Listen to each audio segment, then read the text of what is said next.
Okay, good day po, no?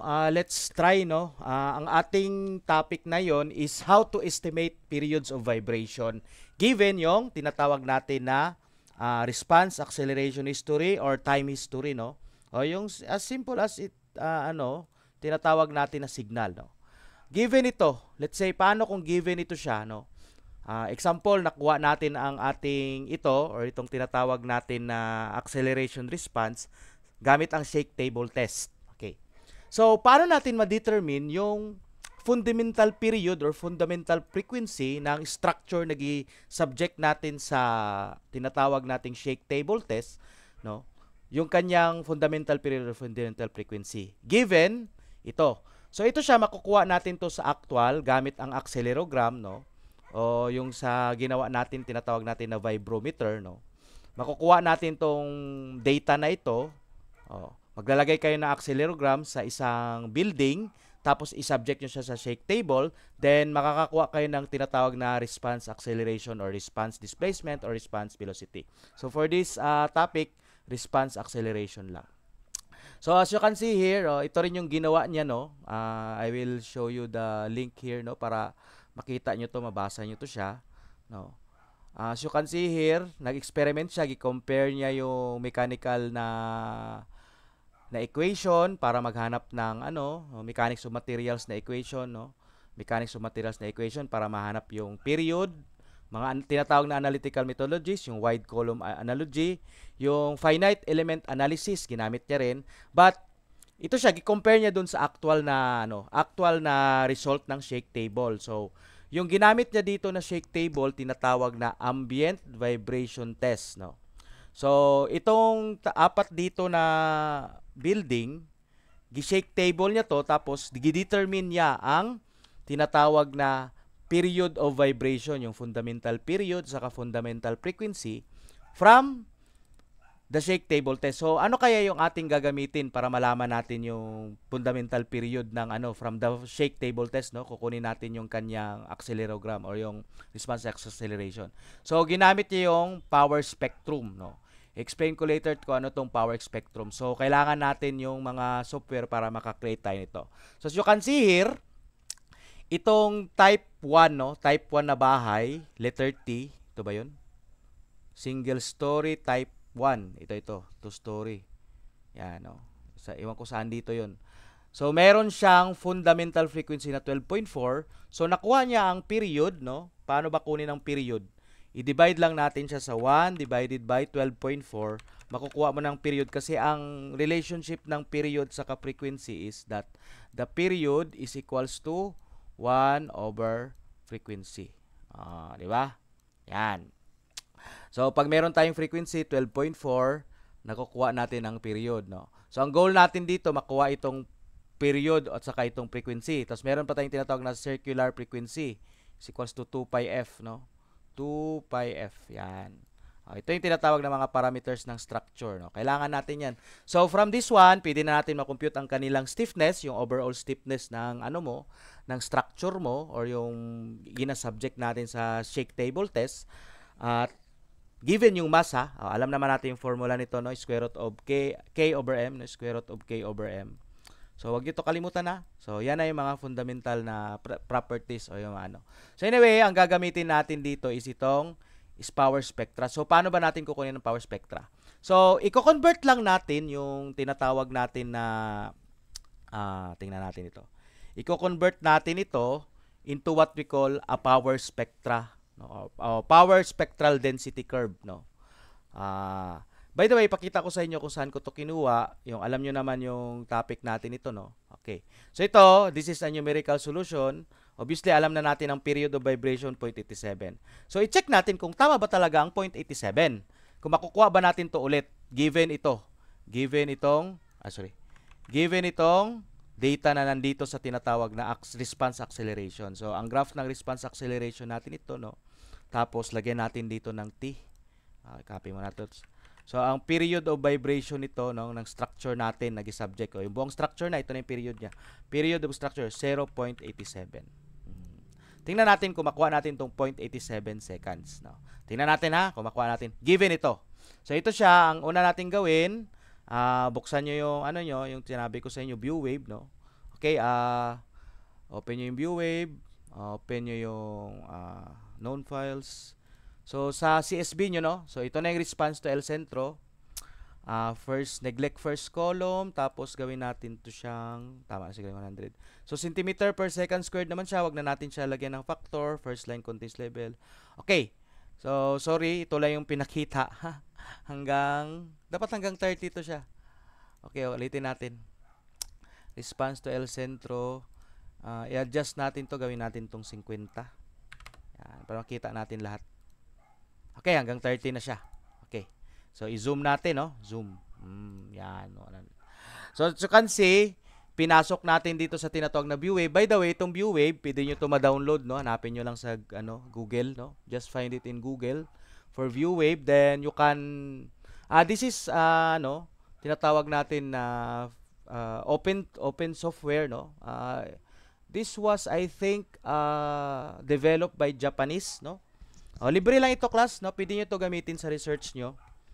And nakuha na natin to. Okay, compare daw natin kung parehas ang itsura. So parehas sila ng itsura, no? Okay. So halos parehas sila. Okay, dahil lang. I-ano natin. Tingnan natin kung parehas sila itsura. Ibig sabihin, ito siya, napasok natin siya sa view wave. So itong view wave, ito yung gagamitin natin para ma-convert sa power spectral. So wala kayong problemahin dito because mabilis lang ito siya. I-click nyo lang ito. Show a power spectrum. As you can see, itong power spectrum na to, magulo. Ilalagay natin siya ngayon sa tinatawag natin na Origin Pro. Okay.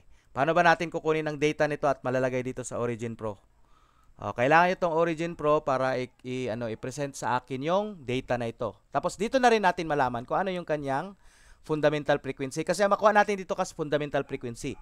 Pag nakuha na natin yung fundamental frequency, makukuha na natin ngayon yung tinatawag na fundamental period, no? Kasi fundamental period is equals to 1 over fundamental frequency. So, paano ba natin to extract? So, file lang kayo dito, then export. Hanapin nyo yung power spectrum, no? Power spectrum. Yeah. Dahil lang, bakit di na mag-zoom? Power spectrum. Okay. Wait lang, baka hindi nakita dito, no? Zoom it.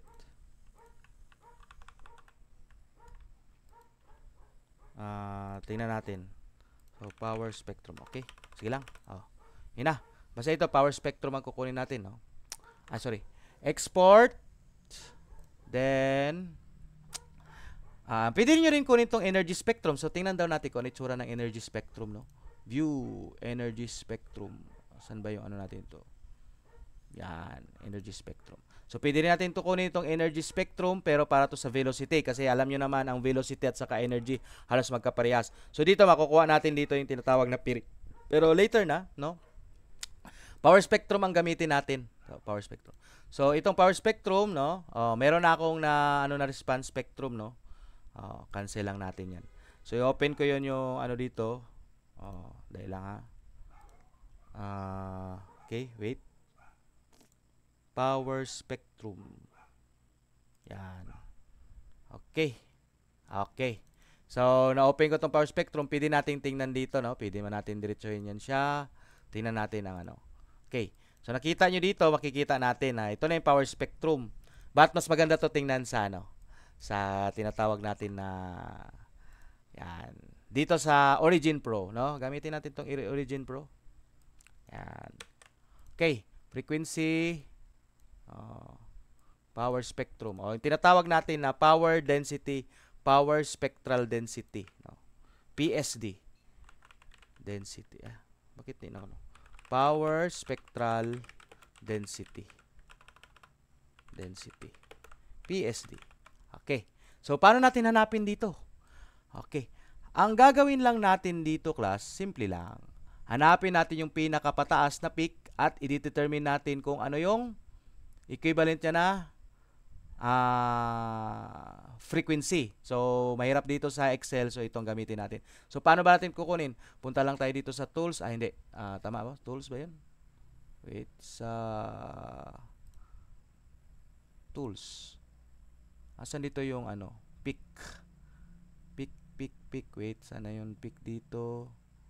Oh, kasi bago pa lang ako masyado dito, no? Anyway, tingnan natin, no? Okay, hindi pala maglabas yung ano, yung toolbar na ano kung wala natin gi-graph, no? Dapat i-graph mo natin. So, paano mag-graph dito? I-select nyo lang yung dalawa. Ganyan lang mag-select. Then, i-click nyo ito. Meron na tayong tinatawag na spectral density. Tingnan. Okay na. So, pwede natin to i-adjust, no? Adjust natin. Bakit dyan? Dito tayo mag-adjust. Yan. Start tayo sa from 0. Huwag sa 0.5. Yan, dyan tayo start. Para maganda siya tingnan. Okay. So, tingnan natin. Lakihan natin to. Yan, lakihan natin. Now, maganda lang ito siya kasi yung pick niya is, tawag doon, isa lang. Tingnan natin ngayon. So, i-click itong gadgets. Then, asa na yung pick dito? Pick. Bakit wala tayong pick? Okay, wala tayong pick. Quick picks. So, i-click itong quick picks, no? Quick picks. Yan.